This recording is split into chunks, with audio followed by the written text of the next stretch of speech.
তো আজ বেরিয়ে পড়লাম দিল্লির কোথায়। তো মা সকাল সকাল খাবার খাওয়াই দিল, আর আমি আমার মাকে খাওয়াচ্ছিলাম। আমার মা আমার পাশে পাশে ছিল, ছোটো মা বাইক করে দিল নুকো। ফেরিঘাটে হয় এবার, কিন্তু রুটটা আলাদা ছিল। বড় মায়ের মন্দির হয়ে গেলাম, একটু প্রণাম করে নিলাম ভালো করে, যেন জিতে ফিরতে পারি। ট্রেনে মধ্য দিয়ে করার পরে র্যাপিডো বুক করলাম। র্যাপিডো বুক করার পর দমদমে রওনা দিলাম। ডোমেস্টিক ফ্লাইটে স্ট্যান্ডে পৌঁছালাম, কিন্তু খুঁজে পাচ্ছিলাম না কোন দিকে কী করবো। প্রত্যেকবার গেলে আবার ভুলে যাই আমি। তো যাই হোক, এগুলোকে জিজ্ঞাসা করে কিন্তু আমি আমার গন্তব্যস্থলে পৌঁছালাম, যেখানে ছিল অনেক সিকিউরিটি চেক ইনের মাধ্যমেই কিন্তু যাই হোক অনেকটা কাজ এগিয়ে গেল। ব্যাগপত্র সব চেক করে কেকেআরের জিনিসপত্র নিয়ে আবার চলে গেলাম সেই লবিতে। ফ্লাইট আজকে ডিলে ছিল, কারণ মৌসুম খারাপের জন্য। কোল্ড ড্রিঙ্কস নিলাম, ঠান্ডা লাগছিল এসিতে প্রচণ্ড। তো করে আর 390 টাকার একটা কফি ক্যাপেচিনো নিলাম। সারা মাথা ঘুরে গেলো দাম দেখে। তো ঘুরলো, তাকেও ঘুরিয়ে দিলাম আর খেয়ে নিলাম অল্প। খেতে গিয়ে আমাদের কিন্তু কল চলে এলো। আবার কল আসার পরেই কিন্তু ফাইনালি ডেস্টিনেশনে কিন্তু আমরা পৌঁছে গেলাম। তো পৌঁছানোর পরে একটু শ্যুট করে নিলাম এদিক ওদিক আপনাদেরকে দেখানোর জন্য ভিতরে ফ্লাইটের অবস্থা কেমন। তো দরজা খুলতে মানে জানলাটা খুলতে আর এক অসাধারণ দৃশ্য। এই দৃশ্যটা কিন্তু আপনাদেরকে বলে বোঝাতে পারবো না। তো সিট বেল্ট কীভাবে বাঁধতে হয় সব কিছু আপনাদের দেখিয়ে দিলাম। এভাবে বাঁধবেন আপনারা ফ্লাইটে গেলে। ফ্রিজ জল খেয়ে নিলাম।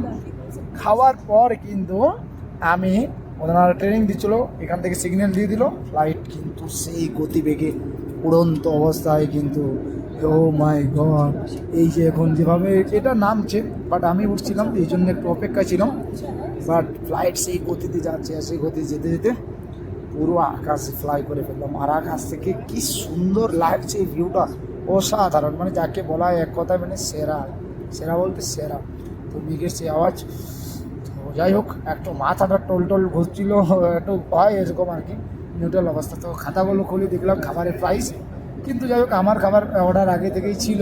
তো ব্যাগ সুন্দর দারুণ একটা খাবার দিয়ে গেলো। পেপার বোটের একটা জুস দিয়েছিল, আর স্যান্ডউইচ দিয়ে গিয়ে দুটো খাবার ছিল, সেগুলোকে ওরা মোচাড়ে খেয়ে নিলাম একদম, বুঝতে পারছেন।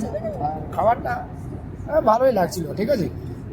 পাউডটা লড়বড় করছিল, আবার যেন কী যেন ভয় হচ্ছিলো যদি কিছু হয়ে যায়। তো এইটা সেই ভিতরে খাবার গিয়েছিলো, রোস্টেড রাইস ক্র্যাকার্স নাকি। আর পেপার বোটটাকে পুরো মোচাড়ে খেয়ে নিলাম একদম। খেতে খুব একটা ভালো লাগছিল না, কিন্তু খেয়ে নিয়েছি। কিন্তু এটা খুব টেস্টি ছিল, ঠিক আছে। আর এই যে ব্যাগটা অনেক সুন্দর। তো ভাবলাম এদিক ওদিক কেউ দেখছে না, তো ব্যাগটা নিয়ে যাবো। পুরো টাকাটা তো আমারই দেওয়া রয়েছে, সেই খাবারের টাকা তো কেটেই নিয়েছে। তো ব্যাগটাকে আমরা ছাড়াবো, ব্যাগটা নিয়ে যাবো। ইউনিক ব্যাগ আছে নুকাকে দেওয়ার জন্য। তো যতটা ছিল পুরো মোচাড়ে পেপার বোর্ডটাকে খেয়ে পুরো একদম পরিষ্কার করে দিলাম। আর ওয়েদার দারুণ ফ্যান্টাস্টিক লাগছে, একটা অসাধারণ এক্সপিরিয়েন্স। আর অনেকক্ষণ থেকে ওয়াশরুম যাবো বলে ভাবছিলাম, কিন্তু এই দাদু অনেকক্ষণ ধরে দরজাটা কী করে খুলে সেটাই ভাবছিল। যাই হোক, দাদু কিন্তু শেষে দরজা খুলতে পারলো। আর আপনাদেরকে দেখানোর জন্য আমি কিন্তু ওয়াশরুমে পৌঁছে গেলাম। তো ওয়াশরুমটা কেমন হয় ফ্লাইটের সেটা আমাদের ঘুরিয়ে দেখিয়ে দিচ্ছি, যাতে আপনাদের এলে কোনো অসুবিধে না হয়। এই যে ওয়াশরুম আপনারা দেখতে পাচ্ছেন, এখানে কিন্তু জলটা কি গরম বেরোচ্ছিলো। এখানে সোপও আছে, আর হাত মোছার জন্য এখান থেকে গিয়ে এটার ভিতরে আপনি রাখতে পারবেন, কোনো অসুবিধা নেই। সোপ বেরো। ফাইনালি কল এলো যে প্লেন ল্যান্ডিং করবে। তো যাই হোক, একটু ভয়ে ছিলাম, তো ল্যান্ডিংটা বিশাল ছিল, একটু ভয়ানকভাবে। তো যাই হোক, আমরা পৌঁছে গেলাম দিল্লিতে, এবং দিল্লি পৌঁছার পরে বিভিন্ন রকম দৃশ্যটাকে একটু ক্যাপচার করে নিলাম।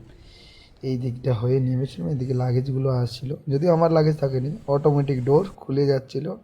আর দিল্লি বেরোনোর পর কি গরম, প্রচুর গরম লাগছে, মানে এত এসি থাকার পর দিল্লিতে নেমে পড়েছি। এখানে বিশাল বড় একটা অজয়দার বাড়ি, সুনীল নারায়ণের ডুপ্লিকেট। তো ওলা উবেরের মধ্যে আমি উবের বুক করলাম। উবের বুক করে আমি গুরুগ্রাম যাওয়ার জন্য, এখানে 28 কিলোমিটার, প্রায় 900 টাকা লেগে গেল। এবং এখান থেকে বেরিয়ে গেলাম আমরা দিল্লির রাস্তায়। তো ফ্লাইটগুলো যেমন কেমনভাবে উঠছে। তো যাই হোক, এসএসবির বিভিন্ন জিনিস অনেক কিছু দেখতে পেলাম। রেডিয়াস হোটেল, এবং উঠেই দেখছি পৌঁছানোর পর অশোকদা ঘুমোচ্ছে। আর সত্যি বলতে অজয়দার খাতির যত্ন অসাধারণ করেছে, খাবার, কোল্ড ড্রিঙ্কস, জল টল, মানে অনেকটা আনন্দময়। মানে এরকমভাবে 3 मूर्ति 3 केकेआर आगे देखो तुम। 3 मूर्ति एक साथ आ गए आज। अब तीनों स्टार है, तीनों ट्रॉफी है, और 3 बंदा एक ही साथ है।